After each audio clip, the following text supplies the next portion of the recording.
नमस्कार। शनि साधना के हमारे इस कार्यक्रम में एक बार फिर आप सभी का स्वागत है। मैं आपका ज्योतिष मित्र पंडित हिमांशु नेमा आप सभी का स्वागत करता हूँ।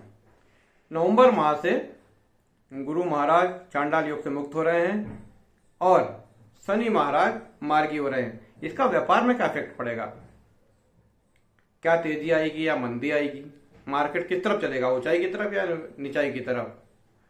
देखिए, गुरु महाराज चांडाल योग से मुक्त हो रहे हैं तो एक बात तो पक्की है कि जो नामी धातुएं, नामी मतलब समझ लीजिए आपने जी, सोना चांदी का बहुत नाम है, दालों में तुअर दाल का बहुत नाम है, हल्दी का भी बहुत नाम है। तो ये नामी धातु कुछ तो कमजोर पड़ेंगी क्योंकि राहु महाराज हट गए। अब तो शनि की दृष्टि अवश्य है लेकिन इतनी मंदी नहीं आने वाली है, लेकिन कुछ तो मंदी जरूर होगी। यानी भाव यदि 100 रुपए हैं तो 50 नहीं आएंगे लेकिन 80 तक पहुंच जाएंगे भाव। पीली वस्तुओं में एक खास तौर से ध्यान रखिए क्योंकि शनि महाराज मार्गी हो रहे हैं और राहु महाराज हट रहे हैं तो सारे अच्छे इफेक्ट किसको मिलने वाले हैं? गुरु महाराज को, क्योंकि गुरु महाराज पहले ऑलरेडी राहु से ग्रसित थे और शनि की दृष्टि से शनि महाराज वक्री थे। अब एक चीज देखिए आप कि गुरु महाराज को रिजल्ट अच्छा मिला है तो क्या होगा, हल्दी के भाव यदि बढ़े हुए हैं तो थोड़े डाउन हो जाएंगे, ये पक्की बात है।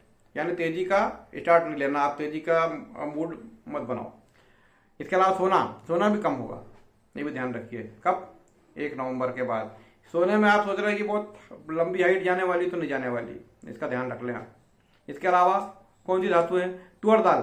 दालों में देखिए, दालों में तुअर दाल के बहुत अभी भयंकर तेजी हो रही थी तुअर दाल में, तो ये भी थोड़ा सा मुझे ऐसा लग रहा है वर्ल्ड वाइड कुछ ऐसा चेंजेस आएगा कि तुअर दाल के भाव डाउन हो जाएंगे। गुरु होता है अनाज का कारक। अभी आपने देखा होगा कि गेहूं के भाव बढ़ गए।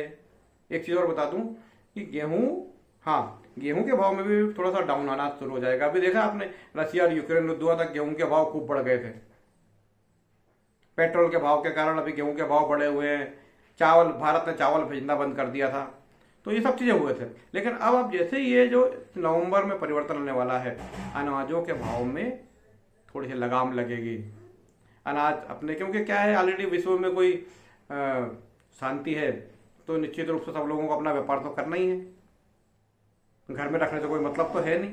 तो अनाजों के भाव में एक लगाम लगेगी और वो डाउन होंगे, तेजी की तरफ नहीं जाएंगे, इसका ध्यान रखिए आप।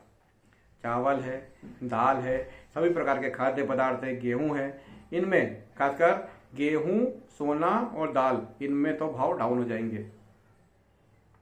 शक्कर के भाव में भी ज़्यादा तेजी नहीं दिख रही मुझे, क्योंकि गुरु महाराज वैसे ही फ्री हो गए हैं। तो इस चीज़ का ध्यान रखिए। जो व्यापारी वर्ग है उनके लिए खास ये वीडियो बनाया मैंने।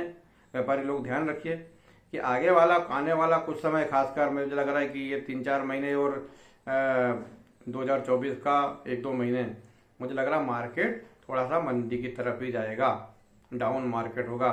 तो जो व्यक्ति तेजी के घोड़े पर सवार होंगे उनको नुकसान होगा भाई। थोड़ा सा मंदी का ध्यान रखिए। मंदी ज़्यादा नहीं आएगी लेकिन कुछ तो मंदी अवश्य आएगी, इसका ध्यान रखिए। और मेरी ये सलाह है, अपनी कुंडली के अनुसार अपना काम कीजिएगा। इसमें हम लोग केवल सलाह देते हैं, अपनी कुंडली देखिए, अपने ग्रह योग देखिए और उसके अनुसार काम करेंगे तो निश्चित रूप से फायदा होगा। मेरे चैनल को सब्सक्राइब करें। व्यापार से जुड़ी हुई जानकारी, ज्योतिष से जुड़ी हुई जानकारी मैं आपको देता जा रहा हूँ, लाल किताब से जुड़ी हुई जानकारी देता जा रहा हूँ। मुझसे जुड़े रहें, सब्सक्राइब करें, अपने मित्रों को भी करवाएं। नमस्कार।